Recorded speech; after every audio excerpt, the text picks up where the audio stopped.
Migration has existed since first humans began to walk the earth, and will continue as long as we're here. Various attempts to moderate it, even to stop it completely, have been made throughout history, usually resulting in failure and conflict. With that in mind, what would an efficient migration policy look like?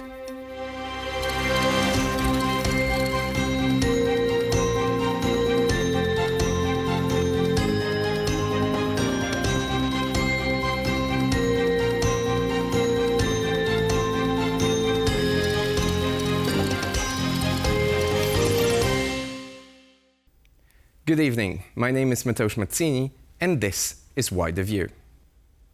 In the summer of 2015, Europe was confronted with an enormous political and social challenge.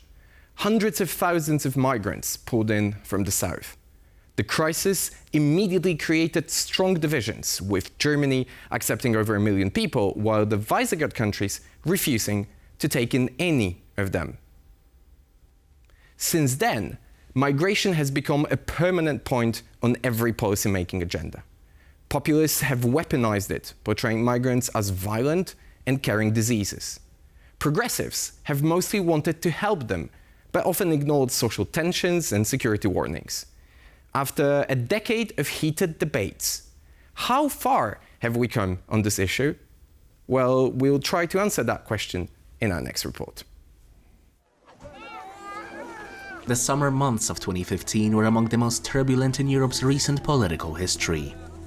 Military conflicts, economic recession, and worsening climate conditions displaced millions in North Africa and the Middle East. It wasn't the first time Europe was surprised by mass migration, but its scale was unprecedented. Previous crises, such as the Albanian migration to Italy in 1991, were small and local. This one affected the entire continent. First came shock and disbelief as overcrowded boats first appeared on the shores of Greek and Italian islands. Later, as migrants headed north through the Balkans, many began to see them as a threat. Hungarian Prime Minister Viktor Orbán led the charge of populist leaders who wanted to block migration entirely. In the later years, he was joined by Poland's Jarosław Kaczyński, Italy's Matteo Salvini, and numerous far-right politicians. The divide became as deep as it possibly could. Extremists all over the continent adopted the slogan "Fortress Europe," demanding mass deportations of Muslim immigrants. On the other end of the spectrum were progressive activists and humanitarians. They mobilized under the phrase "nobody is illegal," demanding a much more relaxed approach to migration. Walls and barriers were built along the EU's external borders and often met with criticism of human rights lawyers. Eventually, conflict gave way to an unexpected consensus. Even a few years ago, many politicians still wanted a liberal migration policy.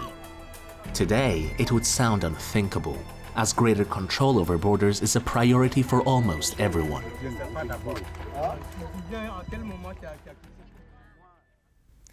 Migration seems to be an unsolvable headache for European policymaking. But, as we've just heard, there seems to be a shift in how European politicians, but also to a certain extent European societies, are approaching migration. Where did that shift come from, and what is it going to result in the future? I'm pleased to say I will pose those questions to an excellent panel of experts tonight. Joining me are John Dalhuisen, Senior Fellow at the European Stability Initiative, Tarek Megerisi, Senior Policy Fellow at the European Council on Foreign Relations, and Loren Landau, Professor of Migration and Development at the University of Oxford. Good evening, gentlemen. And I want to begin with you, Tarek, right away and ask you a very general question. In the wake of the passage of the recent European Union Migration Pact, can we actually talk about a coherent, unitary policy that the European Union has towards migration right now? And did the passage of that pact actually change anything in practical terms in how European Union approaches the issue of migration? Thank you very much for inviting me and for that big general question to start on. I mean, of course, we can talk about it. We can always talk, but I don't think that we have moved beyond the stage of talking quite yet. I mean, the EU migration pact that was made just towards the end of the last parliament's life was always supposed to be built on later on. But I think the positive thing to come out of it is a recognition across many of the member states that migration is not something which any single member state can tackle alone. Because if we want to move from the kind of format that we are in now, where Europe lacks control over migration flows and over its relationships with countries of origin and transit, to really being able to control migration flows, to make the most of these migrants coming in, to be able to integrate, to be able to have, a civilized, advanced, and modern migration regime, then they are going to have to work together. So we should take that pact as the first step towards them, with the acknowledgement that there is still a lot of work to do on many different elements. But the cohesion is beginning, and so let's not, be negative about it and try and go with that flow. So let's talk a little bit about the nature of that cohesion. And on that note, I want to turn to you, John, and ask you, maybe this will come across as a provocative question. Can we say that the slogan Fortress Europe, that originated on the very distant parts of the far right, has actually to some extent been implemented, given the fact that we have borders and walls and different constructions emerging on the external borders of the European Union, and even left-wing politicians such as Pedro Sanchez are saying that the security of the external borders of the European Union remains the priority? I think it's absolutely the consensus across a European political establishment, across a mainstream left, and across a mainstream right, none of whom are seriously investing any hope or expectation in the recent EU migration reforms to do anything to control European borders. The consensus revolves around essentially two sets of policies. One, pushing migrants back, whether illegally like Greece or pseudo-legally like the Baltic states, Poland, or now recently Finland, with emergency laws that declare pushbacks lawful, or alternatively working with Mediterranean countries, North African countries to pull migrants back. So the central default migration policy at the external borders of the European Union, around which there is enormous consensus, one might describe this set of policies as constructing a fortress Europe. Certainly there are enough barriers and barbed wires to testify to that description, is a set of migration policies predicated on human rights violations. And everyone is broadly speaking in agreement with it. And the reality, the difficult reality for many to accept, and particularly for many human rights advocates to accept, is that this is a consensus that European publics are broadly speaking supportive of, indeed very supportive of. That's actually a very interesting point, and I'm going to use it as a build-up to the question I want to pose to you, Loren. Let's talk about the social part or societal part of this equation. We talked about the evolution on the political part, but not more than a few years ago, we seem to have had a very powerful movement across all European societies in favor of accepting more migrants or of fighting for the protection of their human rights. Do you think there has been a shift in the societal moods, so to speak, as well? And where did that shift come from? I think it's absolutely true that there is, as we just heard, a consensus that uncontrolled migration from the global south, of course, needs to stop.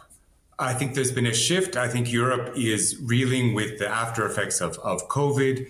There has been a growing inequality. There are concerns within the European Union. Brexit has, of course, shaken to some extent the confidence of the bloc. And I think there is a sort of acceptance that Europe can't deal with its own internal problems and migrants at the same time. Of course, migration is how Europe will ultimately probably deal with its economic crises and its challenges. But in the short term, I think there has been this consensus. And the goal is not only to build stronger borders, but to stop people from even trying to come. And so the consensus has resulted not only in a change within Europe, but really with Europe's relationship with the rest of the world. So there seems to be a little bit of an elephant in the room that we haven't named as of now yet in this discussion. And on that note, I want to turn back to you, John, and ask you quite a perhaps straightforward question. Do you think that the 2015 declaration on behalf of Angela Merkel to have the Willkommen politics, so to speak, and to open up the borders for so many migrants back in 2015 was something that we still live in the shadow of and could be seen, to an extent, even as a mistake? I think it's very difficult to go back necessarily to and characterize that as a mistake. It was a policy that went from being very popular to quite unpopular quite quickly. And it's related to a perception of control. It's not really about numbers. Finland introduces a new law legalizing pushbacks on the basis of the arrival of 1,300 people. In the last 2 years, the EU has welcomed 4.5 million Ukrainians, however.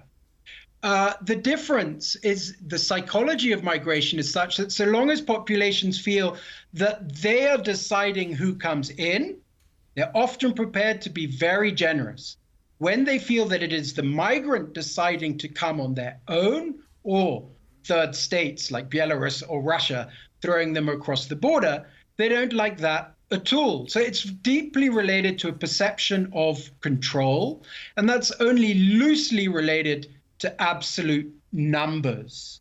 At the moment, the numbers arriving are not enormous, arriving irregularly over the last few years. In the Central Med, it's around 160,000 perhaps this year by the end of it. Last year it was 270,000. This is significantly less than 2015. But it is still the perception that this is uncontrolled, unregulated, and that there are many more who would come were it not for, and let's say it straightforwardly, fairly cruel, fairly toxic policies that we're using at the moment to control borders. So, as very often in the world of politics, everything seems to be boiling down, at least to an extent, to perception of the matter. Gentlemen, thank you very much for providing the necessary context on where we are right now in terms of migration. Now, let's have a look at this year's data and see what's next for European migration policy. Since 2021, migration policy has taken on a new dimension. The Putin and Lukashenko regimes began to weaponize migration, sending thousands of asylum seekers to the borders with Poland and Lithuania. They later tried the same strategy in Finland, but with less success. Let's explore the consequences of these events in our next report. The crisis in Białowieża forest was the first Polish chapter of the European migration debate. It began as Belarus and Russia relaxed visa requirements for citizens of several Middle Eastern countries. Thousands tried to take advantage of the possibility of getting to Europe. Many of them were tricked into going with the promise of legal entry to the European Union and then later abandoned. Abuse at the hands of the Belarusian armed forces was also common. Migrants were sometimes forced to cross into Poland. Others attempted entry on their own. The Law and Justice government blamed Minsk and called the crisis an act of hybrid warfare. Polish authorities sealed off the border area, blocking access even for journalists and humanitarians. Opposition politicians and activists accused Law and Justice of violating international law and allowing for pushbacks into Belarus, and promised that after a change in government, things would be different. But after the Russian invasion of Ukraine, the migratory pressure intensified. Russians began to send migrants to the Finnish border. Finland, as well as Poland and Lithuania, built border walls to curb illegal entries. Security became every country's primary concern. But walls rarely stop people. In just the first half of 2024, 196 people were stopped in the Polish border zone. Thousands of others attempted entry and turned back. With criminals capitalizing on migration traffic and continuous hostility from Russia, the problem will not be solved anytime soon. John, I want to begin with you in the second part of our discussion and ask you, do you think that from a political perspective, the strategy of the Russian and Belarusian authoritarian regimes to weaponize migration, to use it as a tool of hybrid warfare, could be seen as successful? I mean, in numerical terms, it doesn't work very well. I mean, your report suggested it was hard to control borders, but then gave numbers that showed clearly it was possible to control illegal entries if you're prepared to be rigorous in your policing, perhaps occasionally brutal in your pushbacks. You can control it. I think the dilemma, the difficulty that this presents for the EU, and certainly for the more liberal component amongst an EU establishment, is that it forces EU countries into policies that sit uncomfortably with their professed values. I mean, you can only succeed in controlling these borders by violating human rights, or at least so it appears, unless you're prepared to contemplate other policies, which we may come to later. But the difficulty for Europeans at the moment, indeed, the kind of the narrative success, the propaganda success that this presents Russia is, all these Europeans talking about their values, but look at them beating people over the head and throwing them back across the border. They're really no better than us. And I think that's the difficulty, not the actual policing of migration itself. So let's move from the east back to the Mediterranean and circle back to you, Loren, because a lot of different European leaders, just to name Giorgia Meloni in Italy, Kyriakos Mitsotakis in Greece, began to independently pursue bilateral deals, or at least seek that kind of deals with a lot of African, especially North African countries, for those countries to secure and tighten their own borders. What's your take on the possible efficiency of those deals? If the ultimate goal is to stop migration, they're not going to work. What they will do is address what John was just saying. They will export the migration controls and make it disappear. So the violence, the human rights abuses, the sort of extraordinary lengths to which Europe is willing to go won't be under the cameras of European news agencies. They won't be accessible to human rights organizations. And in that sense, it is a very efficient way.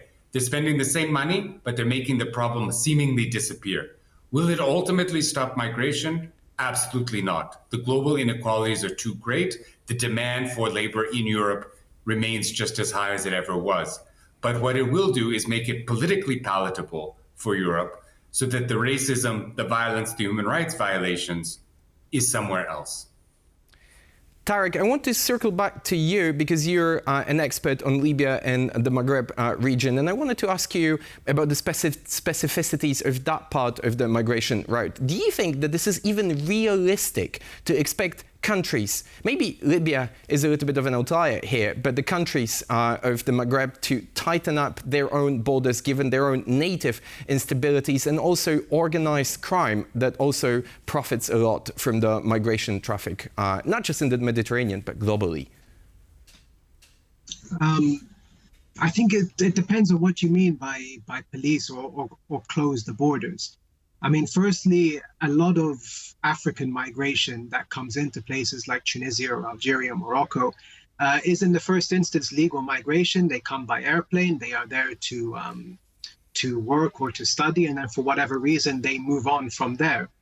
In countries like Tunisia, where they have noticed that, the Tunisian regime will receive a lot of money if it appears to be brutalizing migrants on behalf of Europe, they then started to crack down on African or black people, to be frank, even black Tunisians, and kind of rounding them up and brutalizing them and so on, which then caused its own migratory wave onto Europe because settled migrants in North Africa and in countries like Tunisia suddenly felt a bit unsafe. So then you have the problem of policing borders. If you go to a country like Libya, you have over 1,000 kilometers of desert. That in itself is very difficult to police. Also, given the lack of a real kind of functioning government and governance systems, the organizations that the Italians and others are making deals with are themselves traffickers.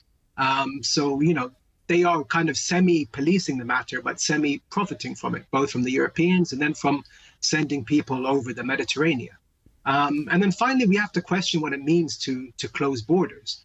I mean, how many of these people who are coming are actually refugees who are, fleeing somewhere like Sudan, where about 2 million people have left since April last year, fleeing climate change disasters, fleeing other, horrendous violence in countries like Mali or Niger or Burkina Faso and so on. And these people deserve a safe haven, frankly. So they come through to North African countries trying to claim their right to sanctuary and to asylum, and then to be moved to a safe country where they can settle. But due to European policies and the kind of trickle-down effect of them onto Maghreb countries, they're often just left destitute in front of the offices of the IOM or the UNHCR. Tarek, I would actually like to follow up a little bit on this, because you've touched upon the issue of refugees. And here in Europe, there has been a lot of heated debates about the distinction, not just normative, but also legal, between who's a migrant, who's an asylum seeker, who's a refugee. And there seems to be also a growing consensus that we have an international legal order that lags behind, that we don't actually have the legal norms that correspond to the current reality, and that would actually be a foundation for a sustainable migration policy. We don't actually have a climate refugee category as for now. Do you think that this is a realistic perspective, that we're going to see a change in that regard in international law? I think there are some political actors who would like to push for a change, but I think the framing of the question is kind of off here. Like before, you spoke about the elephant in the room, but I think you picked on the wrong elephant. The real elephant in the room of our migration discussions is that we are having a political conversation about migration that is almost entirely detached from the reality of migration as a phenomenon, and of the facts of the ground and what's going on, and of the economic side of migration. We're having a conversation that has kind of been started since the late 90s onwards and kind of gotten more and more extreme because, some populists, some political leaders realize that it's a very handy way of kind of either mobilizing support or of doffing off the kind of problems of their own governance, of neoliberal systems that lead to degrading labor rights, that lead to degrading state services, and blaming them on a boogeyman. But so right now, I'm going to interrupt you here for a second and ask you a very straightforward question. Is there even a way to detach migration from politics, or politics from migration?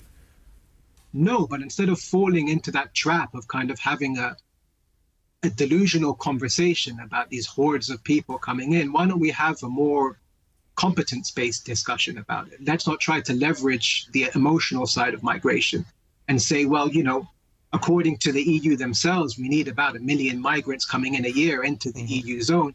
How do we leverage this to give ourselves the economic growth that we need to be able to satisfy the real concerns of people, rather than just trying to fob them off on a boogeyman all the time and making the lives of the most miserable people in the world even more miserable?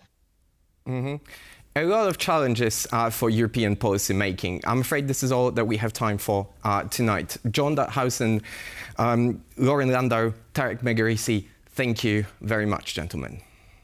Thank you. Thank you. Thank you.